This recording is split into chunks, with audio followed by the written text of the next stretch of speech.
Bigal podcast with your host, Al Bishop, unfiltered and uncut.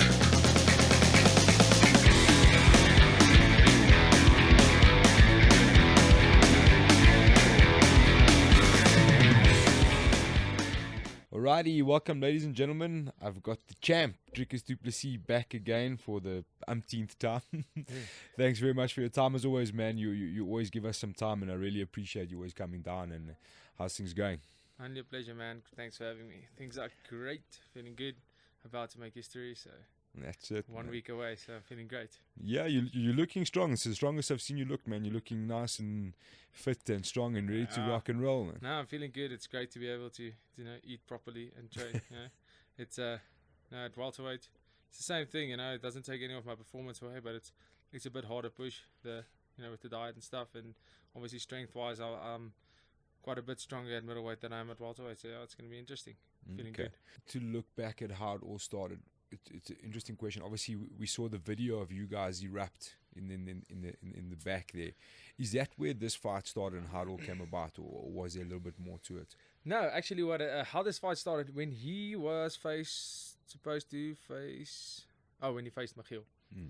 So that fight, I wasn't on the card. I think I was still in knee brace that fight, and we were backstage, and I was set for the December card. That was October.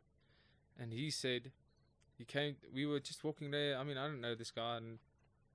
And he came to me and he was like, yeah, so what about me and you?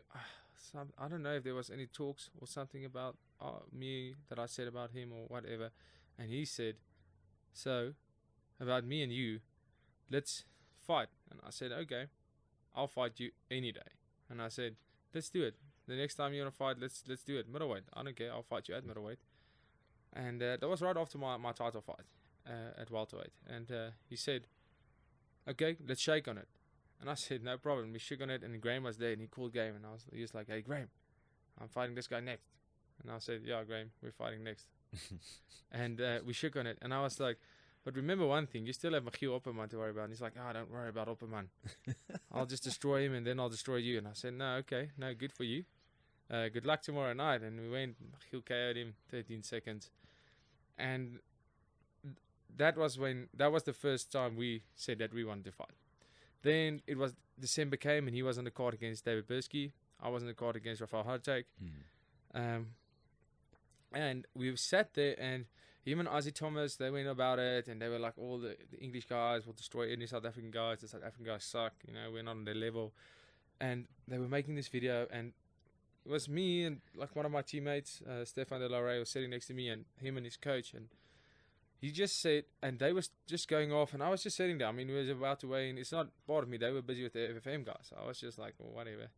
And Yannick's like, yeah, they don't know this guy, Jeffrey, and our team, and we'll destroy anybody in South Africa, and these South African guys are useless. They don't know what's coming. And I just turned to him and I said, now listen, both of you guys are going on a rant, going, South Africa sucks.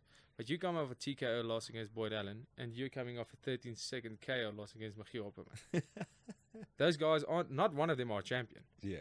But you got destroyed by them. So why don't you just, keep quiet and prove your worth before you say anything? If you get a win streak, then you can talk all you want. And he was like, yeah, I'll beat you. And I was like, no, you can't beat me, because I would have fought you. It would have been great. But unfortunately, your record's 2-2 now in the UFC. 2 nobodies that you've beaten, and you've lost against 2 guys, not even champions, in quite crazy fashion. One unanimous decision, 1 13-second KO. So unfortunately, you don't qualify to fight me, the champion. Sorry for you. And he was like, I'll fight you right now. And that's how it all started. And so, yeah, it was all about... Yeah, it was quite a bit before that, and we said I would fight him, but no, I didn't have anything personal against him. It's just like I said, it's a new title, it's a new, it's just a new, bigger stepping stone. 100%. Obviously, we've had a few chats with Scotty and yourself before, your strength and conditioning coach. Was there a slightly different emphasis on this training with regards to your walk around weight, your strength levels, and that sort of thing? And did you try and focus it on that? Yeah, especially in the beginning of camp. We started 12 weeks out to try to get just to get my strength. You know, I'm quite a strong guy naturally, so we just worked on a little bit of strength work, but more on putting up some muscle. But you know, you don't want to put up too much muscle. That's not my game plan in this fight. Put on muscle, try to get this guy, try and get as big. It makes no sense, you know. That's going to be his downfall at the end of the day, I feel. And we just put on a few kgs of muscle, not too much. And the biggest goal was to work to be able to get that explosiveness, get that mobility that I have at welterweight, just at middleweight. You know, getting used to training hard, not going down to between 87 and 84 there at training, but training at 94, staying here and being able to do the same. And that's we reached that goal quite quickly. It's strength-wise definitely increased quite a bit, and actually doing my plyometric training, all that stuff, I've been able to jump higher at middleweight than I've ever done at welterweight. So I mean, the camp's been going great, everything has been going to plan. And yes, like I said, Scotty is a genius with stuff like that. Yeah, that he is. So, would you say that you're physically almost stronger, faster, better at middleweight right now? Not always, but right now you. Right now, yeah. I mean, because a lot of my middleweight fights I took at short notice, so I was actually a welterweight just fighting as a middleweight. When now I'm fighting as a prepared middleweight, which is it's great. I'm a comfortable middleweight. I know I'm big enough for a middleweight. It's like I said, I've never been overpowered at middleweight, but now actually prepared for a proper middleweight fight. And it's always, my speed's always been a big factor in my game. My speed and keeping up the pace, and that won't be any changes to that in this fight.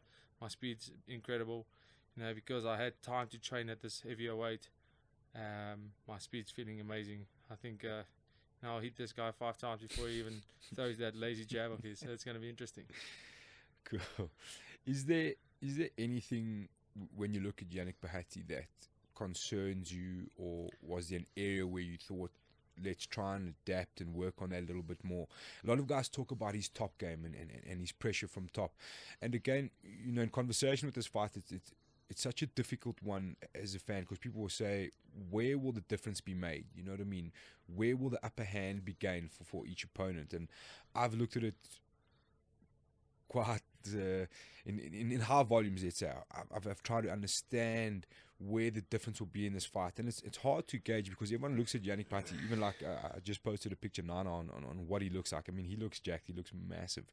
But that means nothing in a fight, realistically, So a lot of guys will say Dricus will be overpowered, or the strength will be too much to deal with, but I don't know where the strength is going to come into play.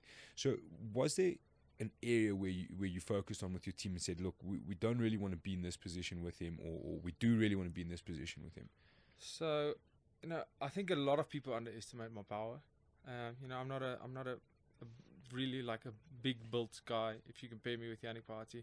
Never have been and probably never will be. I'm quite a lanky guy, quite a lean guy, and that's something I believe that muscle he has. That's the stage muscle, if you can call it that. Sure. And that's not going to be able. That's not helping you in a fight. Yes, he is a heavy guy. He will be heavy on top. I have no doubt about that. And in my camp, that's something I prepared for. I got in some new guys. We got in some national wrestlers in, guys over 100 kilos plus.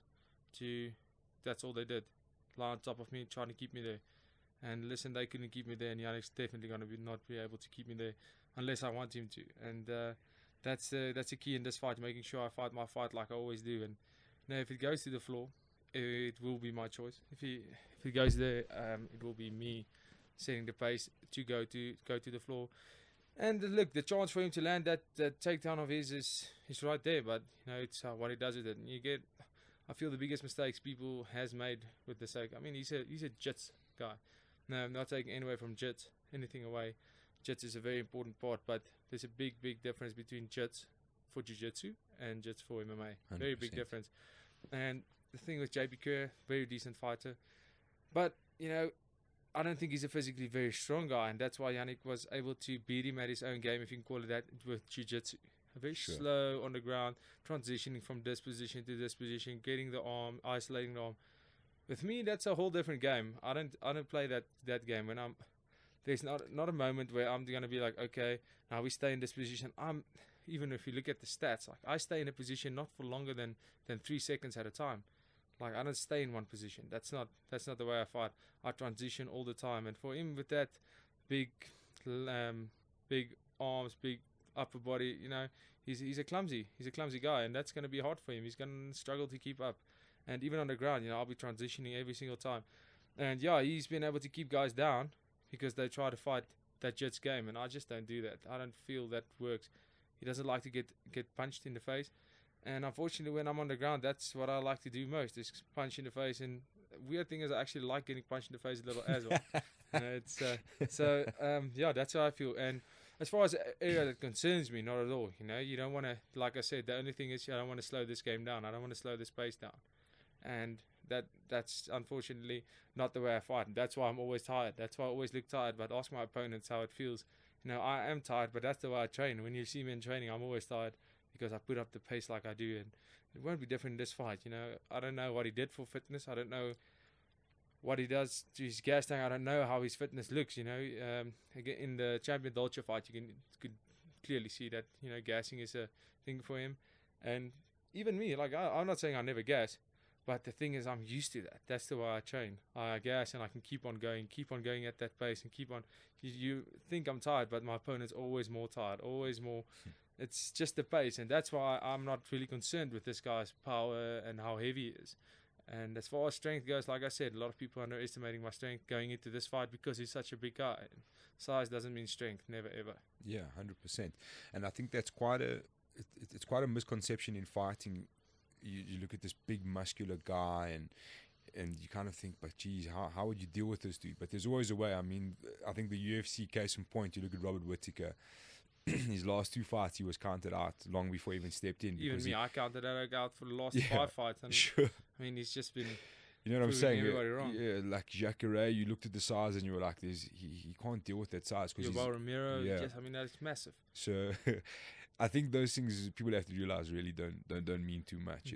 It's actual physical fight. The thing is, you get a different type of strength with MMA, and with this a whole different type of strength. You get guys that are super strong and they will kill me in the gym. Like, no, not taking away anything. And this guys can lift tons.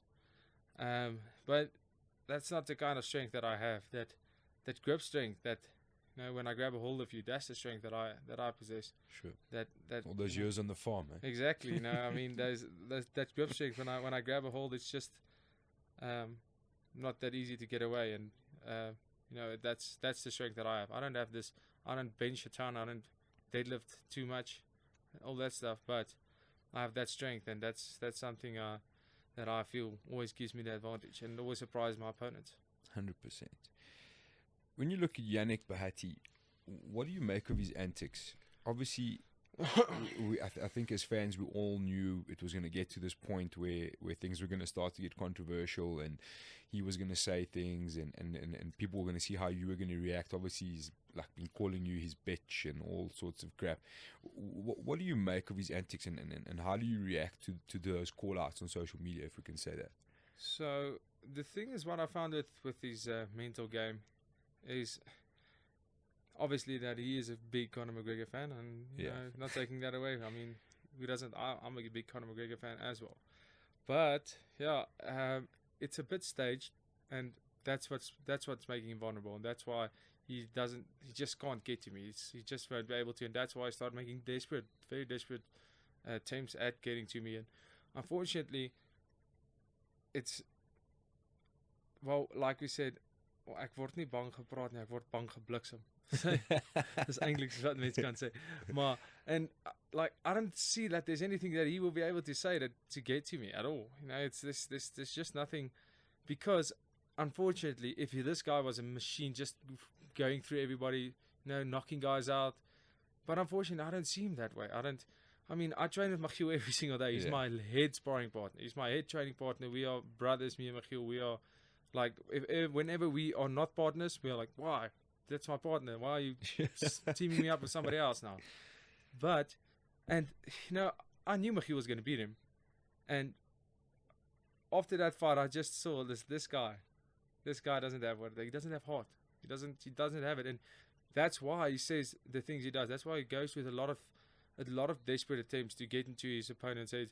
Not getting into his head because he's not too smart about it. He just says offensive stuff and think, okay, now I'm going to get this guy angry.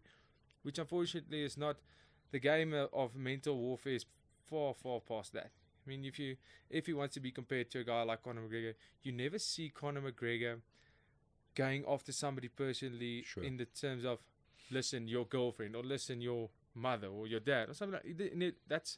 That's primary school stuff. That's how I tune the guy primary school before a fight that's going to start. That's how you start your fight.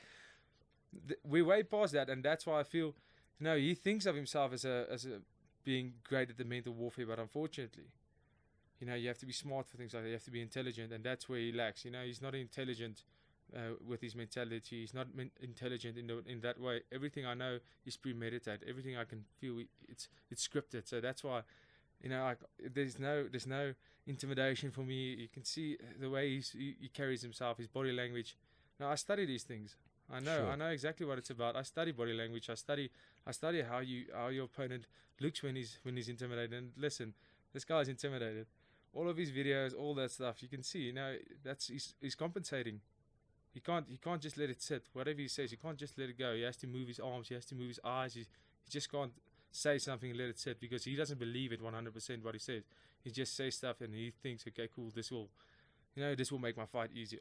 And that's where the problem comes in. And I don't think he studies properly when he goes into his mental warfare. Where I do study all of this, and going on social media and going on around, I read this stuff and it won't have any effect on me. He doesn't realize that.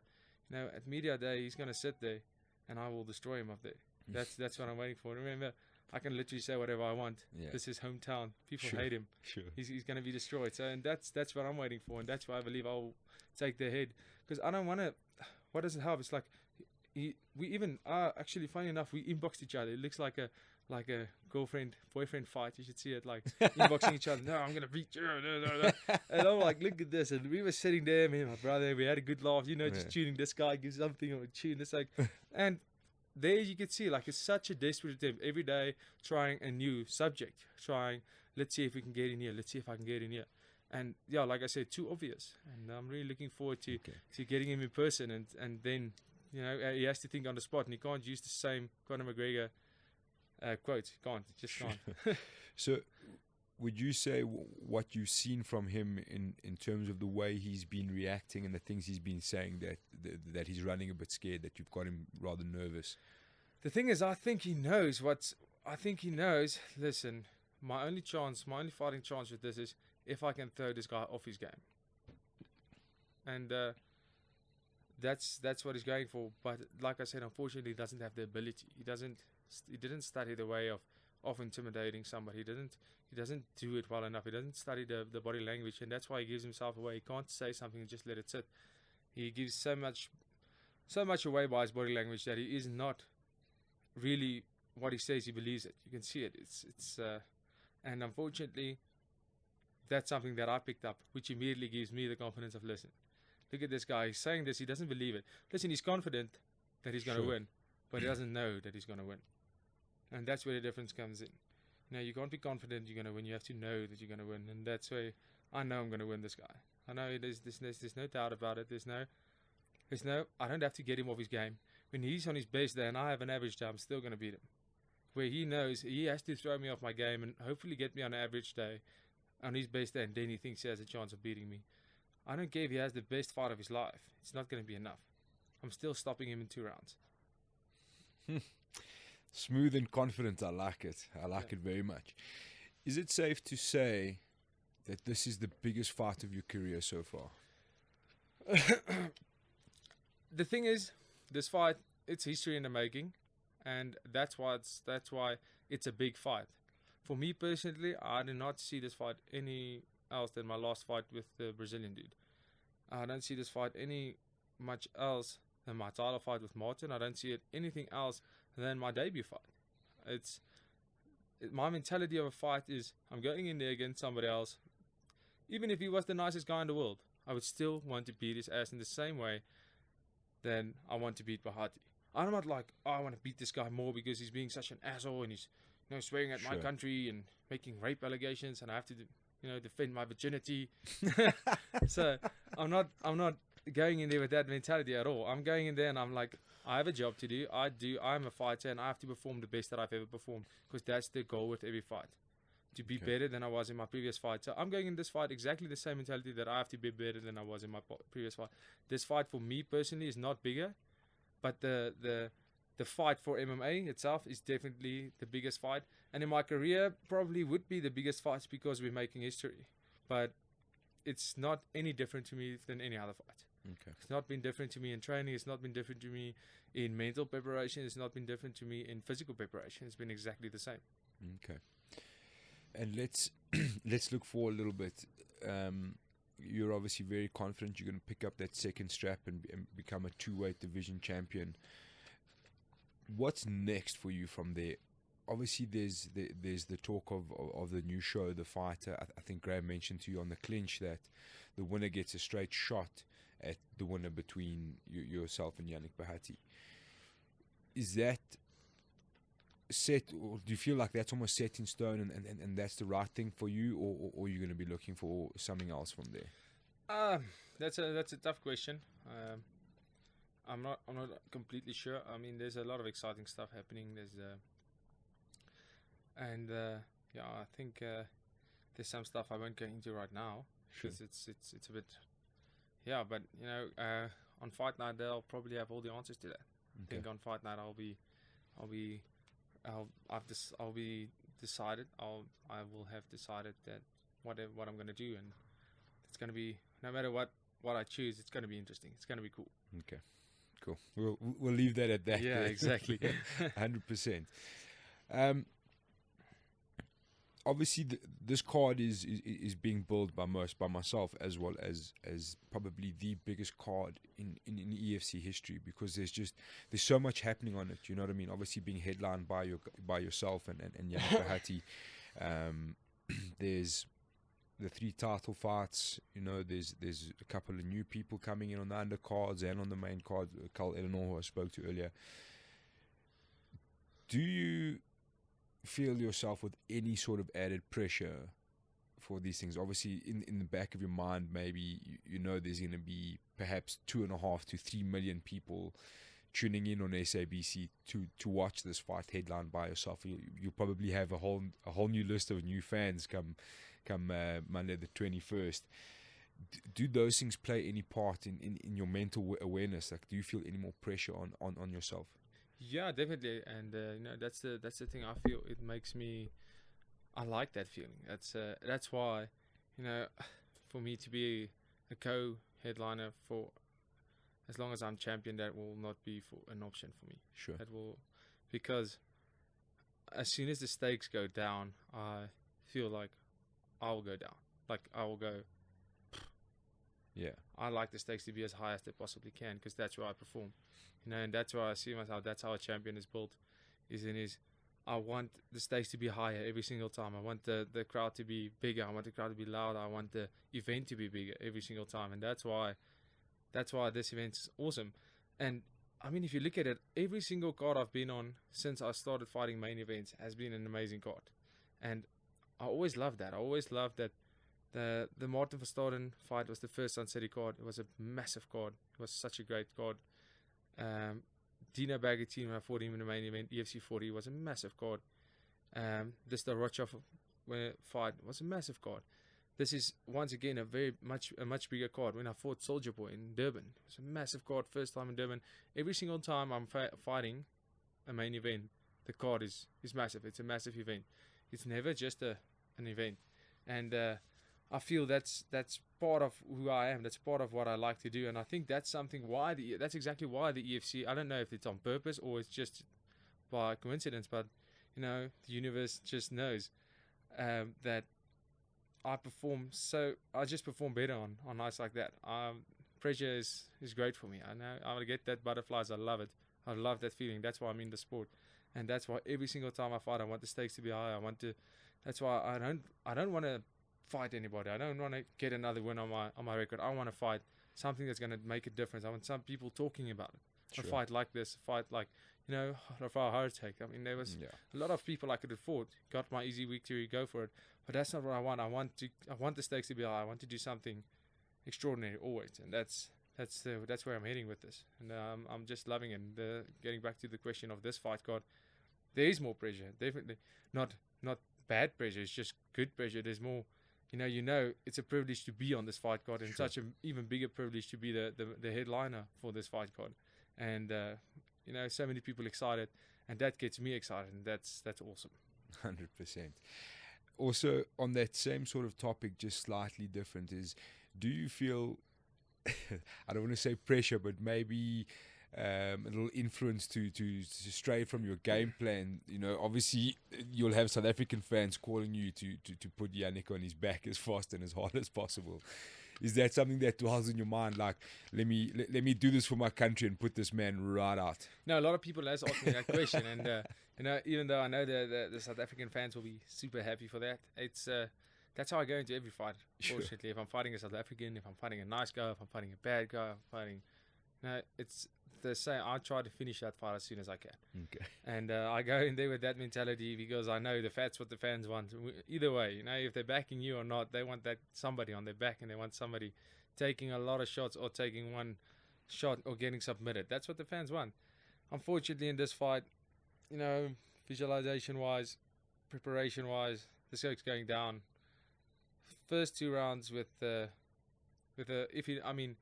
if he shoots, that would probably be his smartest move to try and get the fight to the floor. Unfortunately, if that doesn't work out for him, what then?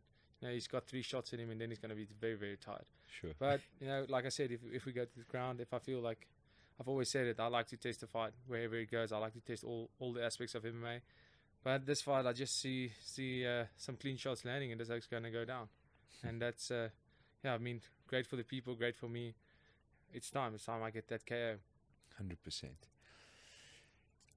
Well, champ, thank you again very much for your time, and we're super excited about this fight. I think we've been excited for a long time. It's massive. It's, in my eyes, the biggest fight the EFC has seen in its history up until now. There's a lot of questions. There's obviously going to be all of that excitement about SA fans wanting to see Yannick get shut up once and for all. There's obviously Yannick's fans who want to see him get his win for his reasons, and I think at the end of the day, the fans are going to win this bout, man. We're going to sit and watch this history in the making, and we wish you all the best. It's fight week just around the corner, and it's going to be all the usual drill, but we know you're used to it, and you'll handle it with your strive, and good luck with the rest of it, and thank you very much, man. Thank you very much for having me. It was awesome, guys. Only a pleasure. Thanks, champ, and we're out. I truly believe I'm still the best. He's been fighting nobodies. I'll put him away either by submission or by knockout. I truly want to be the greatest MMA fighter of all time. I want to be the best fighter the world's ever seen. Here's your champion. It is Yannick Bahati, EFC middleweight champion of the world. Dricus Du Plessis. What can you say? That kid is an absolute beast. Ladies and gentlemen, the reigning EFC welterweight champion. On the 19th of August, 2 champions will collide as England's Yannick Bahati clashes with South Africa's Dricus Du Plessis. Plus, the flyweight champion Nkazimulu Zulu returns to take on the undefeated Sylvester Chipfumbu. EFC 62, 19 August, Carnival City. Tickets and broadcast information at efcworldwide.com.